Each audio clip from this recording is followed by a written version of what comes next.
Meus irmãos, a paz do Senhor Jesus, eu vos convido a estudar comigo a lição da Escola Bíblica Dominical da editora CPAD. Estamos iniciando mais um trimestre. Estamos no segundo trimestre de 2022. A Escola Dominical é a maior escola teológica do mundo. A Escola Dominical é a maior escola teológica do mundo. Se você nunca fez um curso de teologia, nem o básico, se você for um assíduo frequentador de escola dominical, com certeza você vai aprender, ou já tem aprendido e vai continuar aprendendo assuntos de grande relevância. Assuntos teológicos, ética cristã, como o crente tem que se comportar na sociedade. E o crente que não frequenta escola bíblica dominical, ele fica um crente raquito, né? É o crente que não desenvolve. O cristão, principalmente se ele for assembleano, porque é uma cultura que já está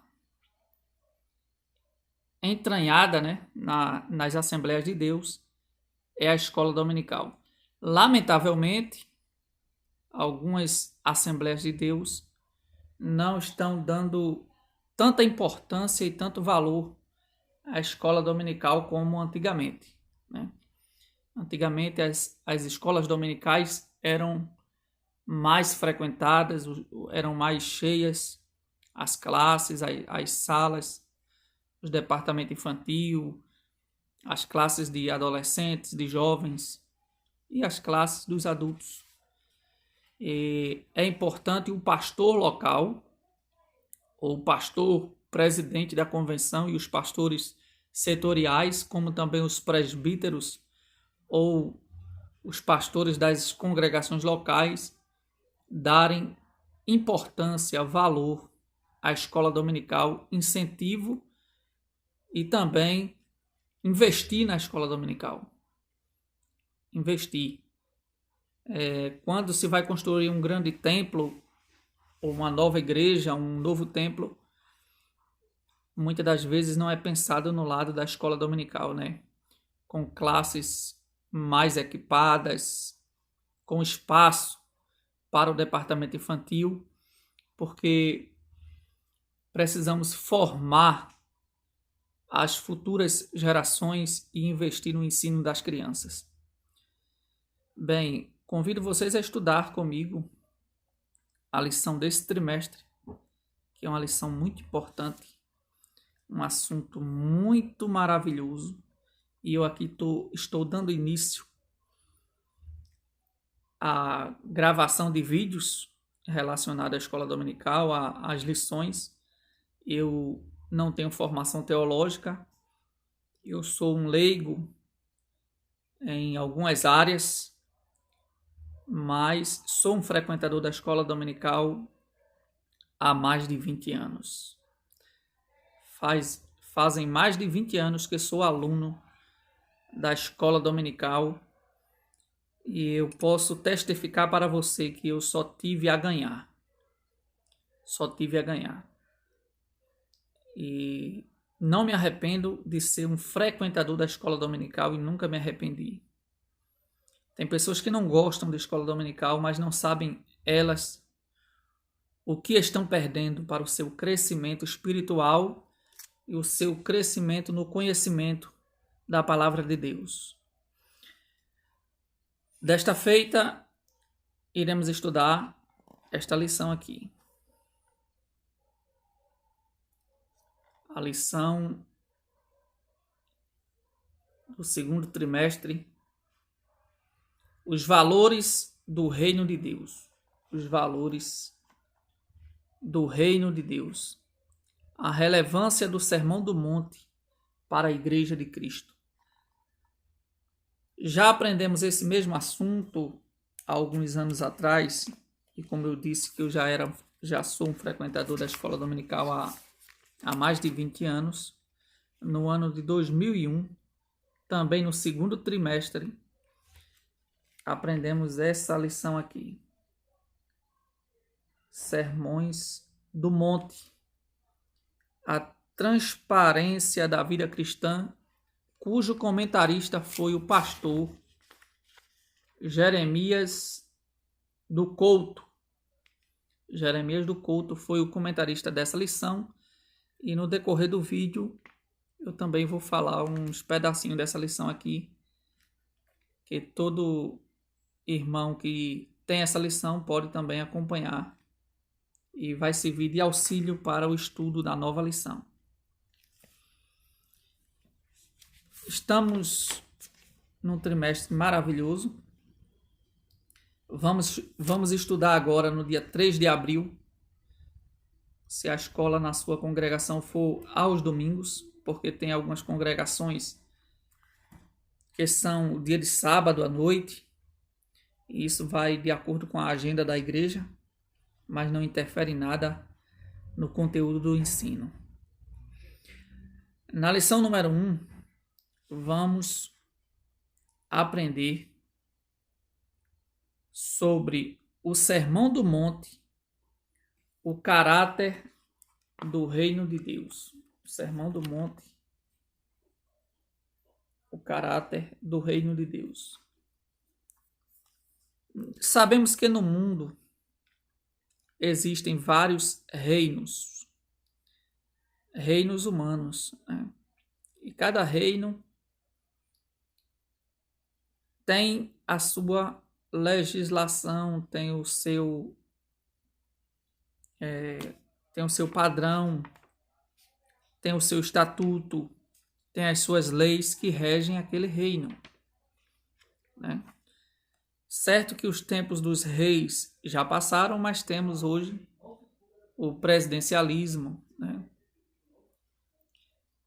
Temos vários países que são dominados por alguns ditadores, mas até nesses países existem o seu estatuto, suas leis, suas regras. E no mundo espiritual, no reino espiritual, que é o reino de Cristo, o reino de Deus, também existem regras, existem padrões, existem estatutos, existem normas para os súditos do reino seguirem. E aqui estamos falando de assuntos espirituais, estamos falando do reino de Deus, que foi prometido desde os primórdios da humanidade. Após Adão pecar, Deus prometeu que da semente da mulher sairia ou nasceria um, que iria esmagar a cabeça da serpente. E a revelação de Deus, ela é progressiva, e ao longo dos anos Deus foi se revelando através dos profetas, dizendo que viria um rei, e esse rei ele iria reinar na casa de Davi, ele iria ser rei e o seu reino seria eterno. E a princípio eu vou ler esse versículo que foi profetizado pelo profeta Isaías, capítulo 9, versículo de número 6. Isaías, capítulo 9, versículo de número 6. Porque um menino nos nasceu, um filho se nos deu, e o principado está sobre os seus ombros, e o seu nome será Maravilhoso Conselheiro, Deus Forte, Pai da Eternidade, Príncipe da Paz. Do incremento deste principado e da paz não haverá fim. Versículo 7. Sobre o trono de Davi e no seu reino, para o firmar e o fortificar em juízo e em justiça desde agora e para sempre. O zelo do Senhor dos Exércitos fará isso. Então aqui o profeta Isaías estava profetizando um rei, que o seu reino não teria fim, que seria um reino eterno sobre o trono de Davi. Quando vamos para Mateus, no capítulo 2, versículo 2, quando os magos vieram do Oriente até Belém para visitar Jesus, no versículo 2 diz assim: e perguntaram: onde está aquele que é nascido rei dos judeus? Porque vimos a sua estrela no Oriente e viemos a adorá-lo. Jesus, ele foi conhecido como rei dos judeus, foi chamado de rei dos judeus. Então, logo, Jesus, ele é um rei. No anúncio do nascimento de Jesus, no Evangelho de Lucas,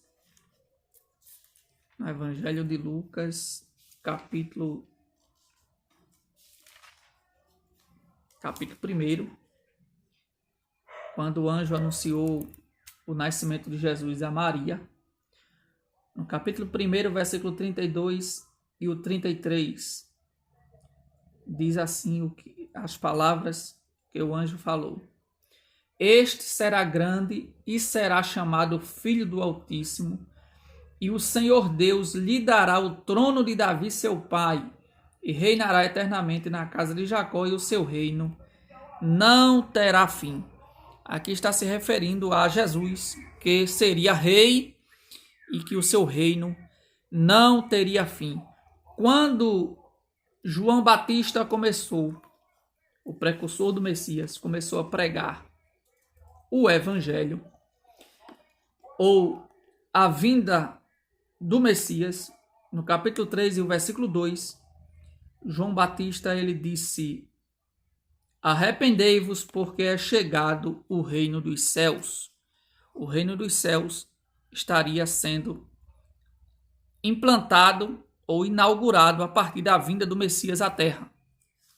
Quando Jesus começou também a pregar seus primeiros sermão, né? Seu primeiro sermão, suas primeiras palavras, aqui em Mateus capítulo 4, versículo 17, desde então começou Jesus a pregar e a dizer: arrependei-vos, porque é chegado o reino dos céus. Tem alguns textos que falam de reino de Deus ou reino dos céus, que significa a mesma coisa. Então a Bíblia mostra para nós que Jesus é rei e que o reino ele foi inaugurado a partir da vinda de Jesus, a encarnação do Verbo. A partir da encarnação do Verbo se deu início ao reino de Deus na terra. Só que o reino de Deus não era como os judeus esperavam. Os judeus daquela época esperavam um reino físico, né? Um reino visível, um reino que pudesse destituir os romanos do poder. E eles acreditavam que viria sim o Messias, mas que esse Messias iriam libertá-los do jugo romano e iria reinar, Jesus iria reinar fisicamente naquele exato momento, quando Jesus apareceu pregando o Evangelho, né? Ou pregando e anunciando o reino de Deus. Muitos tinham a mentalidade de que o reino seria ali. Aí Jesus disse no livro de Lucas, no Evangelho do médico Lucas, no capítulo de número 17, Lucas 17, versículo 20 e 21. E interrogado pelos fariseus sobre quando havia de vir o reino de Deus, respondeu-lhes e disse: o reino de Deus não vem com aparência exterior, nem dirão ei-lo aqui ou ei-lo ali, porque eis que o reino de Deus está entre vós. E por diversas vezes Jesus chegou a dizer que o meu reino não era desse mundo, que o seu reino não seria desse mundo. Quando Jesus ressuscitou, que ele ascendeu ou subiu aos céus, em Atos, no livro de Atos, capítulo 1, que os discípulos perguntaram a Jesus: Senhor, restaurarás tu nesse tempo o reino a Israel? E ele disse: não vos compete saber os tempos ou as estações que o Pai estabeleceu pelo seu próprio poder, né? Então, até os discípulos que andaram com Jesus, que ouviram palavras da boca de Jesus, acreditavam que Jesus iria reinar fisicamente. Só que o reino de Jesus, ele é espiritual, o reino de Deus é espiritual. Isso não quer dizer que não teremos um reino físico, que esse reino físico ele acontecerá no milênio. Mas espiritualmente o reino de Deus já está entre nós, porque esse reino está dentro de nós. Jesus ele reina dentro de nós, e ele reina na nossa vida, e ele reina através da igreja. A igreja do Senhor Jesus na terra é a agência do reino de Deus. É a agência do reino de Deus na terra, é a igreja. E a igreja é a embaixada, né? A embaixatriz, é a embaixada. Nós somos os embaixadores desse reino e também anunciamos o reino de Deus. E esse reino tem regras, esse reino tem leis, esse reino espiritual tem estatutos.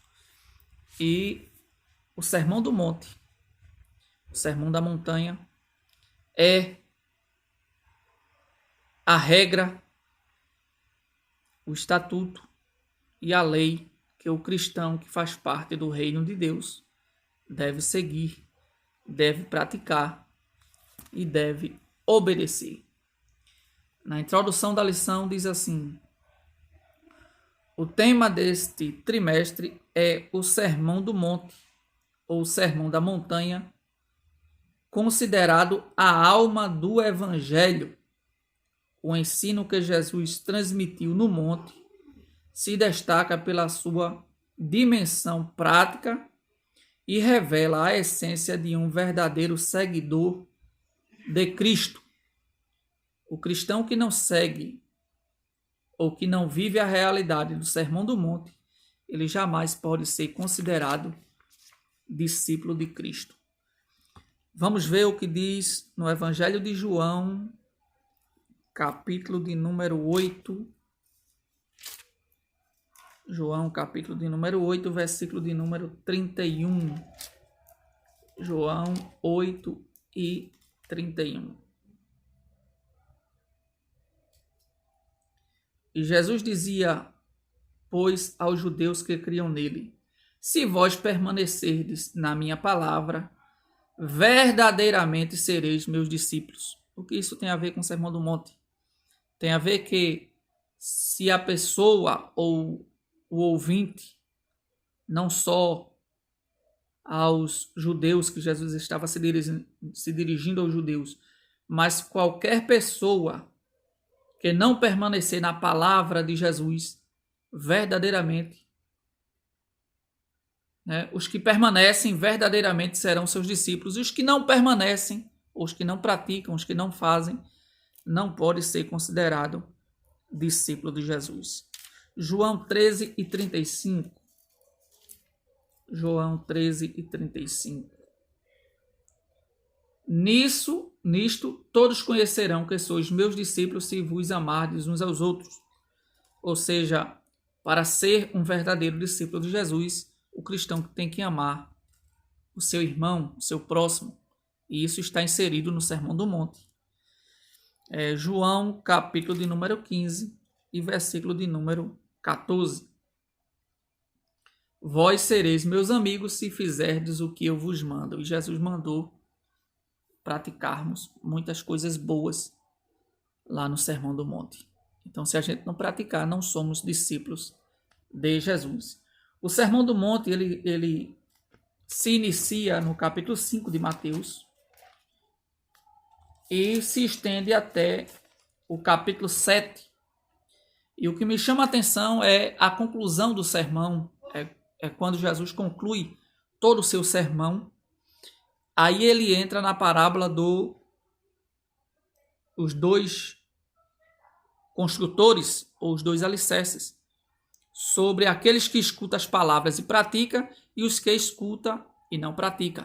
Os que praticam, os que escutaram o Sermão do Monte, os que ouviram o Sermão do Monte e põem em prática, é semelhante ao homem que edificou a sua casa sobre a rocha, e desceu a chuva, e correram rios, e assopraram ventos, e combateram aquela casa, e não caiu, porque estava edificada sobre a rocha, que é o próprio Cristo, ou as palavras de Cristo. Aqueles que ouvem, aqueles que ouviram aquele Sermão do Monte completo e põem em prática, é como o homem que alicerçou a sua casa na rocha. Os que ouvem e não praticam é como o homem que edificou a sua casa sobre a areia. Edificou sobre a areia, aí também vai sofrer as consequências, as pressões, vai vir o vento, vai vir a chuva, mas a diferença é que a casa cai, porque não estava alicerçada nos ensinos de Cristo. Então, meus irmãos, estamos diante de um assunto muito bom, muito importante para os irmãos ensinarem nas suas classes, e eu também, que sou aluno, estou aqui para aprender. E a leitura oficial dessa lição, que é a lição número 1, ela está em Mateus capítulo 5, versículo 1 ao 12, onde fala sobre as bem-aventuranças, né? Jesus, vendo a multidão, subiu a um monte, e assentando-se, aproximaram-se dele os seus discípulos, e abrindo a boca os ensinava, dizendo: Bem-aventurados os pobres de espírito, porque deles é o reino dos céus. Bem-aventurados os que choram, porque eles serão consolados. Bem-aventurados os mansos, porque eles herdarão a terra. Bem-aventurados os que têm fome e sede de justiça, porque eles serão fartos. Bem-aventurados os misericordiosos, porque eles alcançarão misericórdia. Bem-aventurados os limpos de coração, porque eles verão a Deus. Bem-aventurados os pacificadores, porque eles serão chamados filhos de Deus. Bem-aventurados os que sofrem perseguição por causa da justiça, porque deles é o reino dos céus. Bem-aventurados sois vós quando vos injuriarem e perseguirem e mentindo disserem todo o mal contra vós por minha causa. Exultai e alegrai-vos, porque é grande o vosso galardão nos céus, porque assim perseguiram os profetas que foram antes de vós. Aqui se dá início ao Sermão do Monte. Vamos ver aqui no capítulo, no tópico 1 da lição, né? Por que Sermão do Monte? A introdução do capítulo 5 de Mateus, os 2 primeiros versículos, anuncia o título do Sermão do Monte, de acordo com Mateus 5, de acordo com Mateus 8, 1 e 5, e Lucas 7, 1. É admissível que esse monte estivesse perto de Cafarnaum geograficamente. Disse que ele estava situado a 6,5 quilômetros a oeste do Mar da Galileia e 13 quilômetros a sudeste de Cafarnaum, no monte do Sermão. Nosso Senhor se assentou e ensinou aos seus discípulos. Era a prática dos mestres, dos rabis daquela época, ensinar sentados. E eles sentavam e ao seu redor ficavam os discípulos que ouviam os seus ensinamentos. E Jesus praticou também esse mesmo modelo de ensino. Jesus sentava e ao seu redor ele ensinava ao povo, né?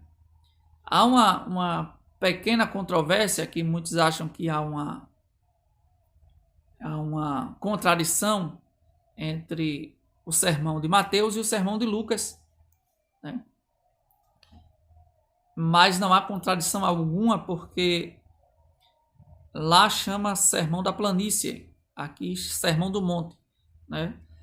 E os teólogos dão suas explicações sobre o assunto. Há quem acredita que em cima do monte tinha um lugar plano, onde Jesus ensinou. Outros acreditam que Jesus desceu, ensinou e depois tornou a subir. Mas isso é irrelevante, o que importa é o assunto que estamos estudando a partir deste domingo agora na escola dominical. No subtópico do tópico primeiro, diz que fala sobre a estrutura do Sermão do Monte. Para alguns estudiosos, o Sermão do Monte se fundamenta na narrativa que começa em Mateus, capítulo 1, versículo 4 ao 16. O desdobramento dela envolve a genealogia de Jesus e os 7 cumprimentos proféticos que aparecem nesse evangelho. Emanuel, nascimento em Belém, o chamado do Egito, o choro de Raquel, o chamado de Nazareno, João Batista, uma voz no deserto, uma grande luz. Assim, toda essa estrutura precede os 5 grandes discursos do Sermão do Monte.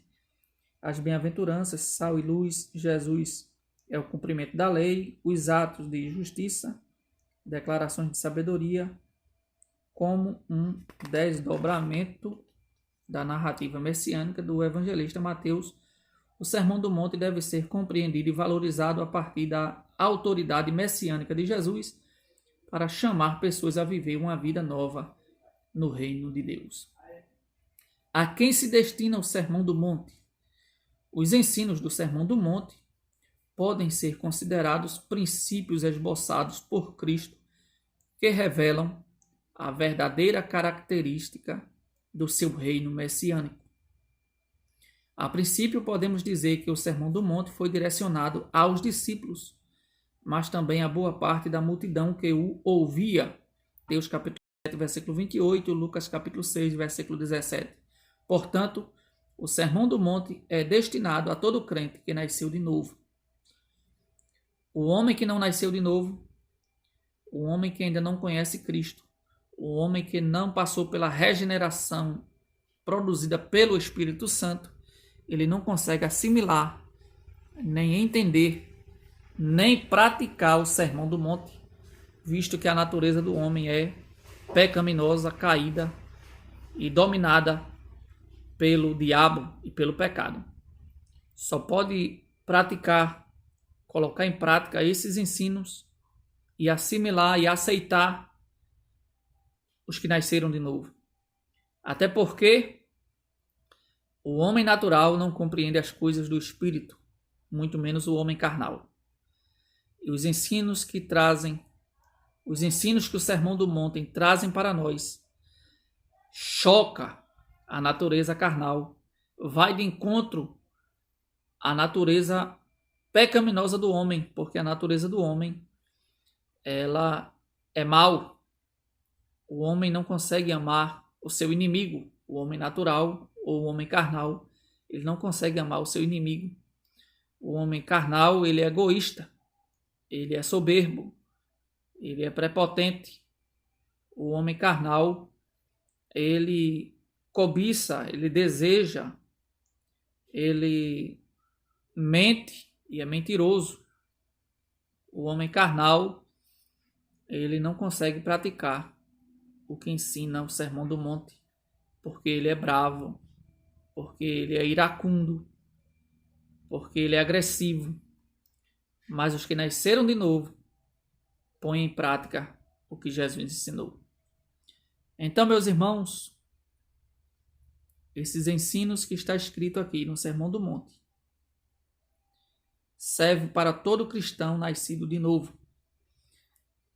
O sermão é prático para os dias atuais e também o Sermão do Monte, né? Principalmente aqui nas bem-aventuranças, também é escatológico. Vou dar uma palhinha aqui do que está escrito aqui nessa lição aqui, de Jeremias do Couto, do ano de 2021, que foi também ensinado nas escolas dominicais em todo o Brasil, das Assembleias de Deus. No tópico 2 da lição número 1, onde se trata das bem-aventuranças do reino, diz aqui o escritor Jeremias do Couto: tanto as bem-aventuranças quanto os demais princípios bíblicos do Sermão do Monte podem ser vistos sob dois ângulos: a dimensão presente e a dimensão escatológica. Ambos se interpõem e se completam. Há os que vinculam estes princípios apenas à manifestação futura do reino de Deus, como se não pudessem ser experimentados aqui e agora. Eles o fazem porque interpretam a expressão reino dos céus, utilizada por Mateus e que aparece no Sermão do Monte, como referente ao reino milenial, o que excluiria a validade desses princípios para a época presente. Mas, na verdade, comparando-se os sinóticos, que é os evangelhos sinóticos, verifica-se que reino dos céus, em determinadas passagens, equivale em Mateus à expressão reino de Deus. Compare os seguintes textos: Mateus capítulo 3, versículo 1 e 2 e Marcos capítulo 1, versículo 14 e 15. Mateus 13, versículo 1 ao 23, Marcos capítulo 4, versículo 1 ao 20. Mateus 13, 31 ao 58 e Lucas 13, 18 ao 21.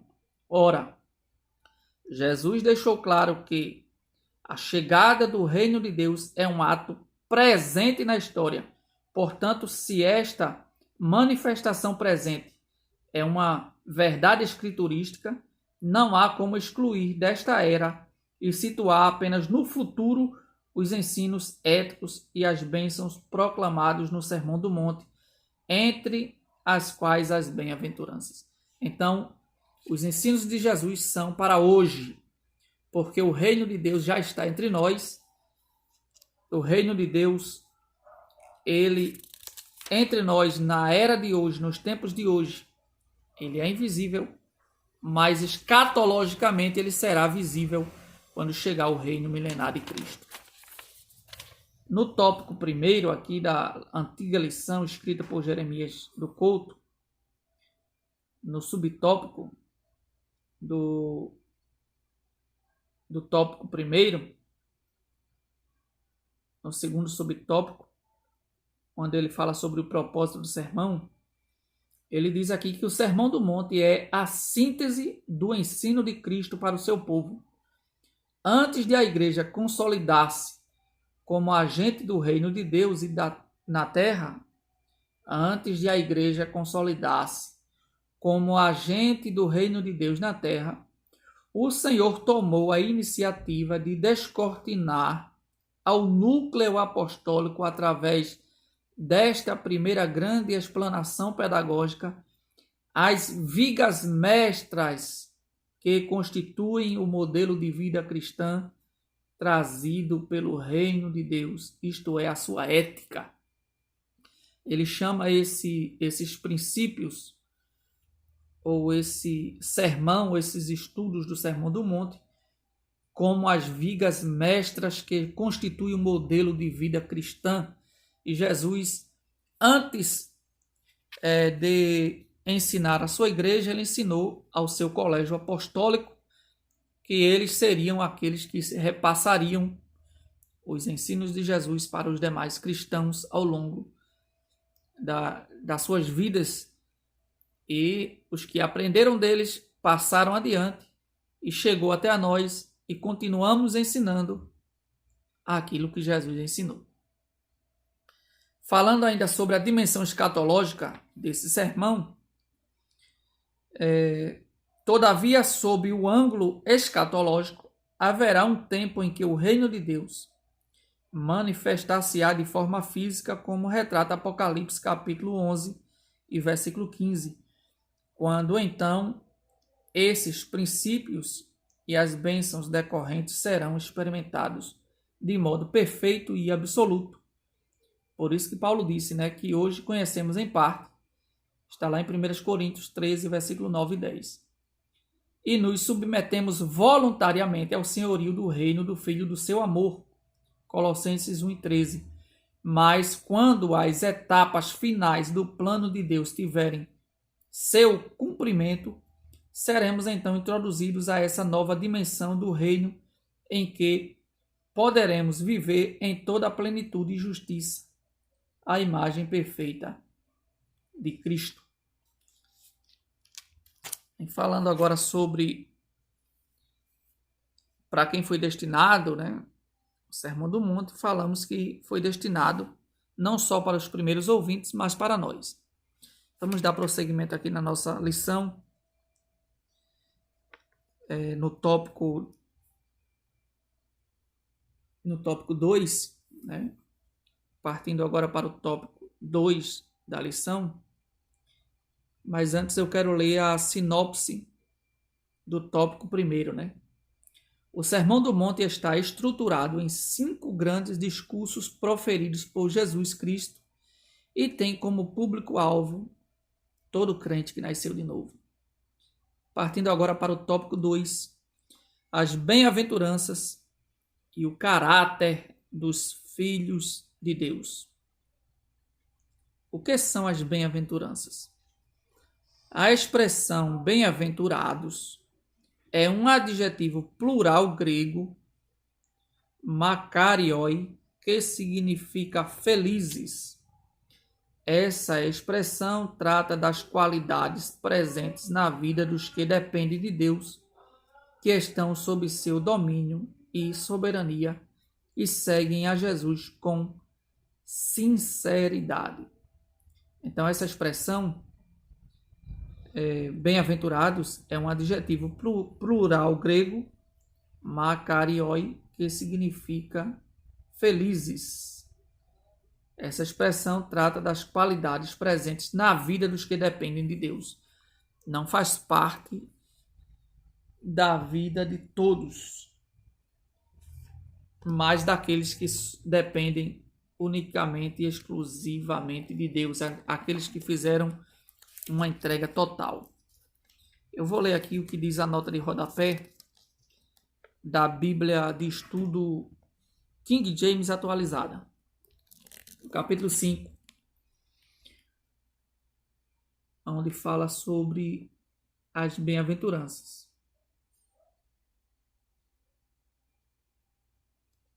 A King James de 1611 traz a expressão inglesa blessed, abençoado, bendito, muito feliz, que foi adotada pela maioria das traduções em todo o mundo, inclusive pelas mais modernas. Bem-aventurados transmite melhor a ideia do original grego makarios, referindo-se a uma felicidade que excede as circunstâncias, que tem a ver com um profundo sentimento de paz e alegria de todos os que foram abençoados com a salvação em Cristo, e seu reino devem sentir e desfrutar, mesmo em meio às aflições cotidianas. Esse discurso, conhecido como Sermão do Monte, é o primeiro dos 5 grandes temas tratados por Jesus. São ensinos primeiramente dirigidos aos discípulos convertidos que desejam proclamar ao mundo sua fé em Jesus Cristo. Então, essa expressão bem-aventurados aqui transmite melhor a ideia do original grego makarios, referindo-se a uma felicidade que excede as circunstâncias, que tem a ver com um profundo sentimento de paz e alegria que todos os que foram abençoados com a salvação em Cristo possuem. Né?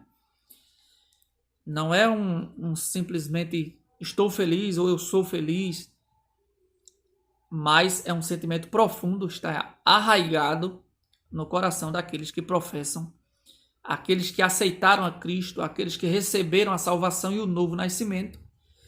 Eles têm essa bem-aventurança que não depende das circunstâncias externas, porque essa bem-aventurança ou essa felicidade excessiva está dentro dele. Agora, lendo a nota de rodapé da Bíblia Palavra-chave, grego e hebraico, da editora CPAD, no capítulo 5 de Mateus, o comentário diz assim: o termo original, traduzido como bem-aventurados, é a forma plural da palavra makarios, que significa estar plenamente satisfeito, No grego clássico, o vocábulo refere-se ao estado de bem-aventurança do homem no mundo vindouro. Nas páginas do Novo Testamento, entretanto, é usada com respeito à alegria que resulta da salvação. Esta satisfação não é o resultado de circunstâncias favoráveis na vida, mas da habitação do Espírito de Cristo na vida do indivíduo. Portanto, seria inapropriado verter Macarioi plural simplesmente como felizes, porque este adjetivo está relacionado com circunstâncias favoráveis. A bem-aventurança não é estática, mas progressiva. Este progresso depende do cumprimento das condições estabelecidas nestas bem-aventuranças. Os pobres de espírito indicam a pessoa indefesa, impotente, em oposição a peneis, que significa pobre, mas capaz de autodefender-se. O primeiro passo em direção à bem-aventurança é a percepção do nosso próprio desamparo espiritual. Os que choram são os que lamentam os seus pecados e os de outros. Os mansos desejam ver-se como realmente são.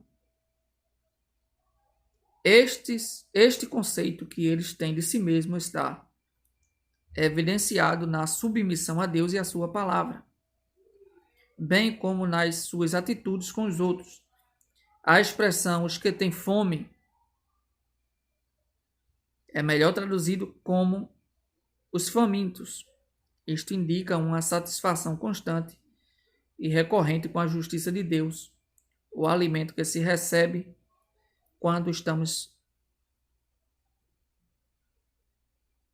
satisfeitos é gasto em uma nova fome que pede nova satisfação. Os misericordiosos são caracterizados por uma atitude carinhosa com aqueles que estão em sofrimento. Eles assumem os sofrimentos dos outros e os tornam seus. A pureza de coração somente pode ser obtida pela contínua purificação que os crentes vivenciam depois de cumpridas as condições prévias da bem-aventurança. Quanto mais pura uma pessoa se torna, mais claramente consegue ver a Deus. Um pacificador não é simplesmente alguém que tenta interromper as guerras ou as contendas entre as nações e as pessoas. É um crente que sentiu a paz de Deus e que traz esta paz aos seres humanos, seus companheiros. Sofrer perseguição por causa da justiça faz com que uma pessoa alcance o mais alto nível de satisfação que a bem-aventurança pode proporcionar. Este estado de bem-aventurança começa no exato momento em que a pessoa crê em Jesus, Cristo, para a salvação. Isto é demonstrado pelo fato de que as promessas a respeito do reino dos céus, nos versículos 3 e 10, estão no tempo presente do verbo. Embora uma pessoa possa desfrutar nesta vida os resultados da implementação destas verdades, a sua condição definitiva de bem-aventurança acontecerá no céu. Está aqui o comentário-chave da Bíblia de Estudo, palavra-chave, onde fala sobre as bem-aventuranças, e vamos destrinchar essas bem-aventuranças, né, que a Bíblia, estou aqui também com a Bíblia de Estudo Pentecostal, a Bíblia de Estudo Pentecostal, bem como a maioria dos teólogos também classificam, 8 bem-aventuranças, né? São 8 bem-aventuranças. Total de 8.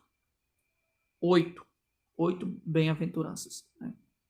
Primeiro, bem-aventurados os pobres de espírito. Vou ler aqui o que está dizendo aqui a Bíblia de Estudo Pentecostal. No capítulo 5, versículo 3, né? Que é os bem-aventurados os pobres de espírito. A palavra bem-aventurados refere-se ao estado abençoado daqueles que, por seu relacionamento com Cristo e a sua palavra, recebem de Deus o amor e o cuidado, a salvação e a sua presença diária.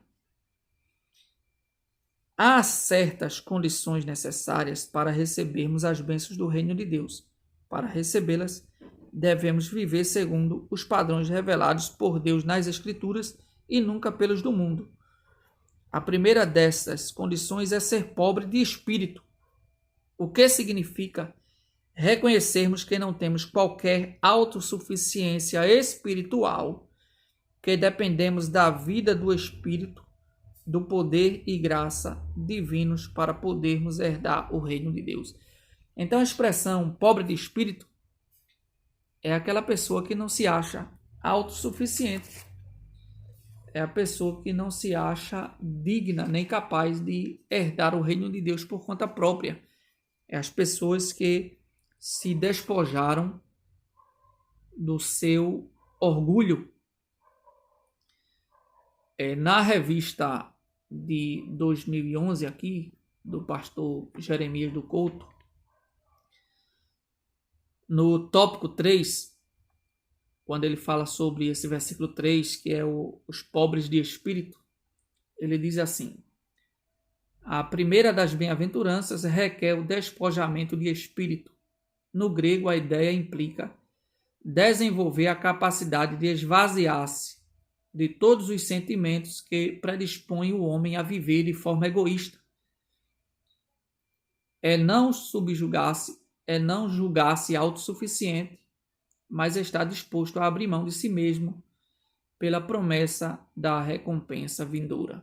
Então, a ideia do pobre de espírito é isso, é se despojar, é se esvaziar, é tirar a arrogância, a prepotência, é achar, se colocar diante de Deus, é uma entrega diante de Deus como incapaz, como imperfeito, como indigno. E quando você se lança assim diante de Deus, você está sendo pobre de espírito, né? E a recompensa para os pobres de espírito é que dos tais será o reino dos céus, né? Essa é a recompensa para aqueles que são pobres de espírito. Todo autossuficiente, ele é abatido por Deus, né? A Bíblia diz que Deus rejeita os soberbos e dá graça aos humildes. Então a ideia do pobre de espírito é isso, é o despojamento. Não é relaxamento, aqui é o despojamento, é esvaziar-se das suas próprias justiças que você acha que tem, é se esvaziar do seu próprio eu e se lançar diante de Deus. No versículo 4, que é os que choram, né? Esse choro aqui, bem-aventurados que choram, não é os que choram porque levou um murro, porque levou uma tapa, os que choram porque levou um golpe, os que choram porque perdeu um parente, os que choram porque perdeu um amigo, os que choram porque ouviu palavras que não deveria ouvir, aí choram. Não é isso. Essa palavra ela vai mais além. Aqui o escritor Jeremias do Couto, ele fala aqui sobre a força do quebrantamento. Então esse choro aqui não é o choro por qualquer motivo, é o choro de quebrantamento, é o choro de arrependimento, que é o segundo pilar aqui das bem-aventuranças, né? Que são 8 bem-aventuranças, essa é a segunda. Bem-aventurados que choram. Os que choram arrependidos, os que choram quebrantados, os que lamentam pelos seus pecados.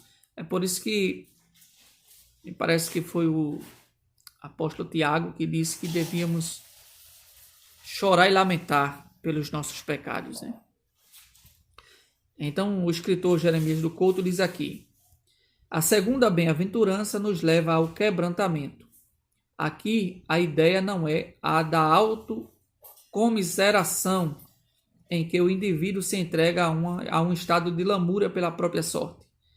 Não é o coitadismo aqui, não é o vitimismo, né? Não é o lamento natural por alguma perda, nem a tristeza egocêntrica e invejosa por não ter alcançado o que outros já têm, mas é o quebrantar-se com tristeza, segundo Deus, conforme Paulo escreveu em 2 Coríntios 7,10, em razão de seus próprios pecados, bem como tomar para si o sofrimento pelos pecados, maldades e injustiça dos homens que não conhecem a Deus. Além de você chorar pelos seus pecados, você chora pelo pecado dos outros.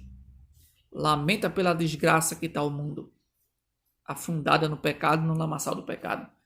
Por isso que são bem-aventurados que choram. Me fez lembrar a palavra de Jesus, hein? Que Jesus disse para o povo que vinha chorando e gritando, batendo no peito.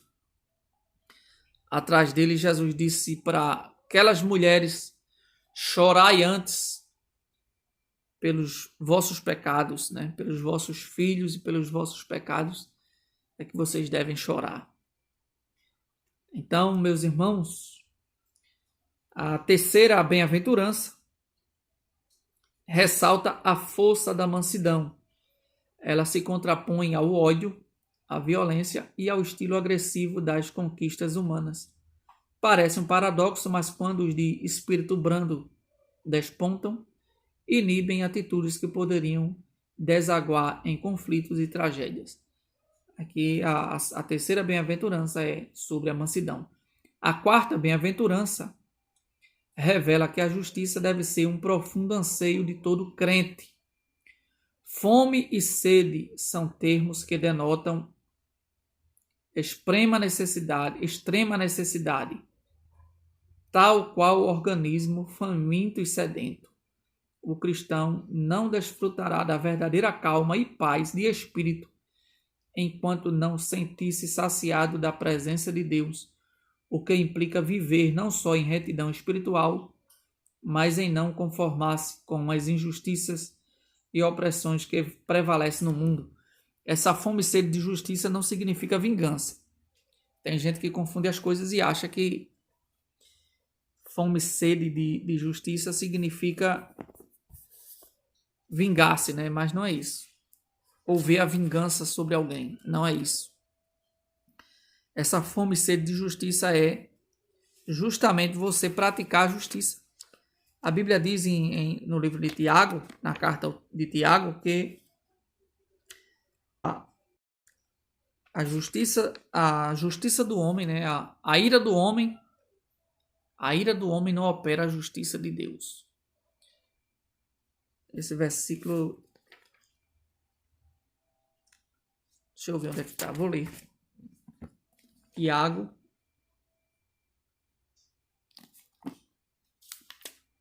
carta de Tiago,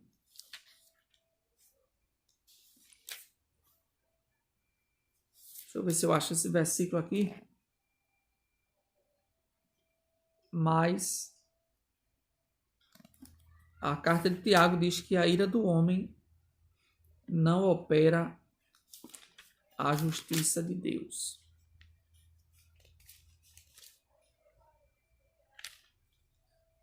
Capítulo 1, versículo 20. Porque a ira do homem não opera a justiça de Deus.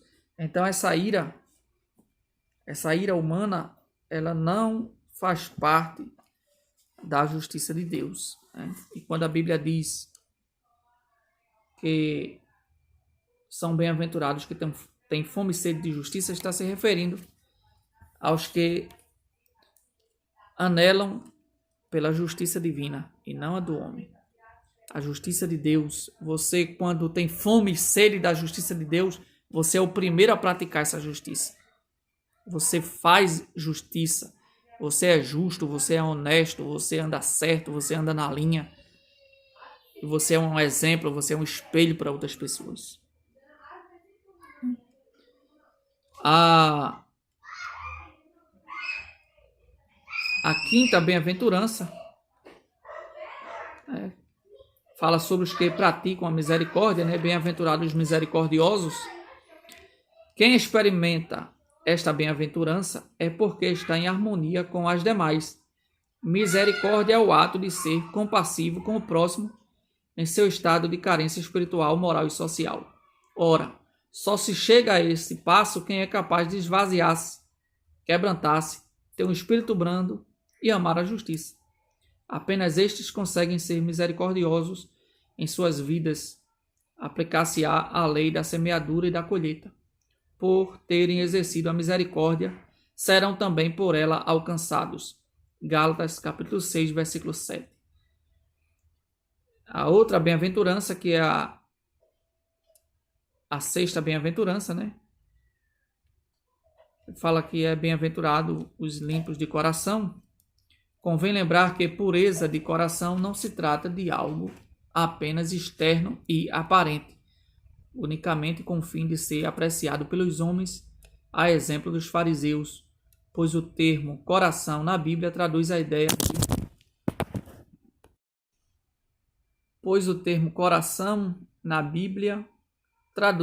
de centro da personalidade. Portanto, esta pureza só é verdadeira quando se realiza a partir do âmago do indivíduo.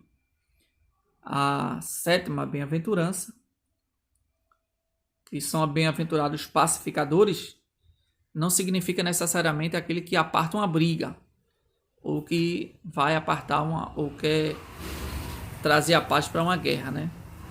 Aquele que tem o coração purificado de segundas intenções age sempre com espírito pacífico. E a sétima bem-aventurança. Paz é a ausência de guerra, conflitos e toda sorte de conturbação. Na Bíblia, o termo paz abrange também o sentido de harmonia. Ora, o pecado é a fonte de todas as mazelas e hostilidade entre os homens. Isto significa que o exercício da pacificação é uma qualidade de quem já removeu de seu coração, mediante o sangue de Jesus, a causa de seus males pessoais. E pode, por isso mesmo, contribuir para que outros a removam de suas vidas. Então, a prática da pacificação, ela acontece primeiro dentro de você. Você se despoja. É o que Pedro ensinou. Deixa eu ver aqui na carta de Pedro. Eu acho que é o capítulo a primeira epístola de Pedro, capítulo 2. Deixando, pois, toda malícia e todo engano e fingimento e inveja e todas as murmurações, desejai afetuosamente como meninos novamente, nascido o leite racional não falsificado, para que por ele vá crescendo. E aqui Pedro dá um ensino de que a gente tem que deixar toda a malícia, todo engano e fingimento e inveja e todas as murmurações, que isso faz parte das obras da carne, né? Então, quem nasceu de novo tem o espírito pacificador, tem o coração quebrantado, tem um coração humilde e promove a paz. A oitava bem-aventurança se trata daqueles que sofrem, né, por causa da justiça. Por último, há também uma bem-aventurança para os que são perseguidos por serem fiéis ao Senhor. Tem gente que pega esse versículo e interpreta ele de forma errada, né? E só se apega à primeira parte, né? Que é bem-aventurados que sofrem perseguição. Aí diz, eu estou sendo perseguido. Mas existem pessoas que estão sendo perseguidas por causa dos seus erros, por causa das suas falhas. Pedro ensinou isso. Se pelo nome de Cristo sois vituperados, bem-aventurados sois, porque sobre vós repousa o Espírito da graça de Deus. E Pedro disse, que nenhum de vós padeça. É importante ler, né? Vamos ler aqui.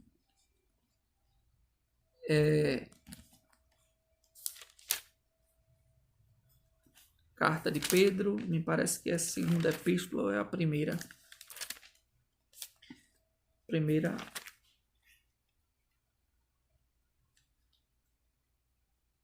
Deixa eu ver se eu acho.